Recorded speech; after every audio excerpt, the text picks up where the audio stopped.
Assalamu alaikum. Bismillahirrahmanirrahim. Wa sallallahu ala nabiyil karim. Wa qala ta'ala wa huwa allazi ja'ala lakum an-nujuma litahtadu biha fi zulumatil barri wal bahr. Qad fassalna al-ayati liqaumin ya'lamun. Da taimakon Allah mun waye gari Litinin 20 ga watan goma shekara ta 2025 wanda ya yi daidai da 28 ga watan Rabi'ul Sani shekara ta 1447. A yau cikin taimakon Allah kamar yana cikin birji na Mizanu, yana cikin manzila ta Iwa, yana muƙarana da Zuhara.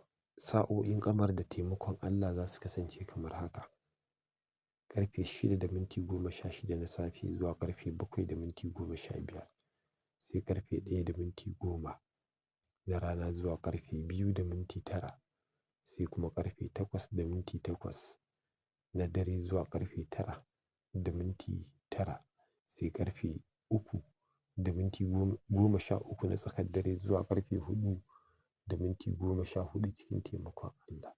A ɗaya daga cikin waɗannan lokuta masana ilimin hisabi sun fitar da sallah raka'a 2 bayan Fatiha za a karanta Qul Allahumma malikal mulk zuwa ƙarshen aya a madadin sura.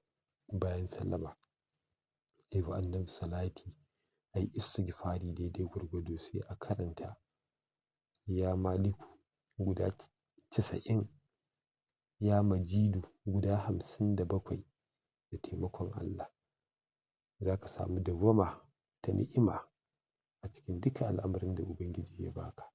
Sa'o'in Zuhara da taimakon Allah za su kasance kamar haka: ƙarfe 11:11 na safe zuwa ƙarfe 12:10, sai ƙarfe 6:06 na yamma zuwa ƙarfe 7:07, sai kuma ƙarfe 1:12 na dare zuwa ƙarfe 2:13 cikin taimakon Allah.